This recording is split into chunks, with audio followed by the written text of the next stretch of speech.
Honorable Minister, Mr. K. Rahman Khan Sahab, our guests of honors, other dignitaries on the dais,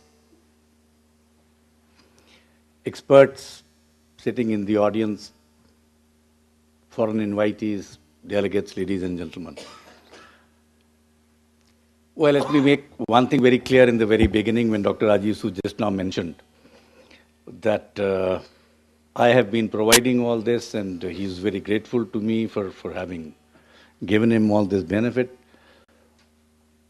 I admire Dr. Rajiv Sood actually on many other issues, but he is one great man to organize conferences.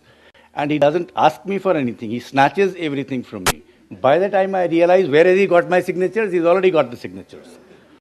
So therefore, he is the person who actually should be complimented and the rest of the organizing team to have done so wonderfully to have organized this international conference. I have two issues on this, which are largely maybe one in education and the other in public domain.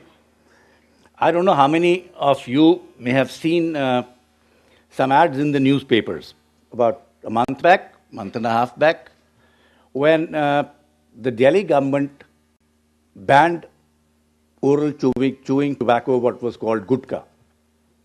So the Delhi government banned sales of, mind you, not the manufacturing, the sale of gutka in the state of Delhi. And it is banned today. But what do you see in the newspapers 3 days down the line? The same gutka manufacturers put out full-page newspaper ads stating, is cigarette smoking healthy? Now, so therefore the issue is largely more economic and political driven. We will have to, you see, there's one ad which says, the argument was that if you have banned the chewing tobacco industry, why have you not been able to ban cigarette manufacture or sale? You only are wanting to print warnings. But then economics rules the world. So therefore, whatever the governments do within their limits. But the ad is very dicey for me in the newspapers because they are trying to justify the sale of tobacco either way. So we have to be sort of informing the public.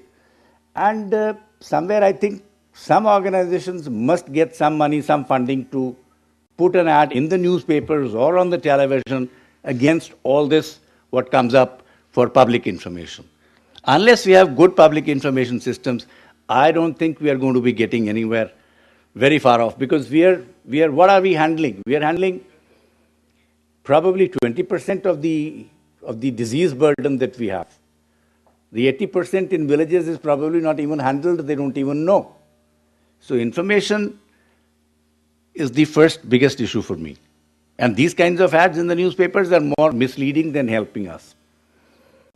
The other issue that I find on educational system is that you see any person who from the very beginning wants to become a doctor,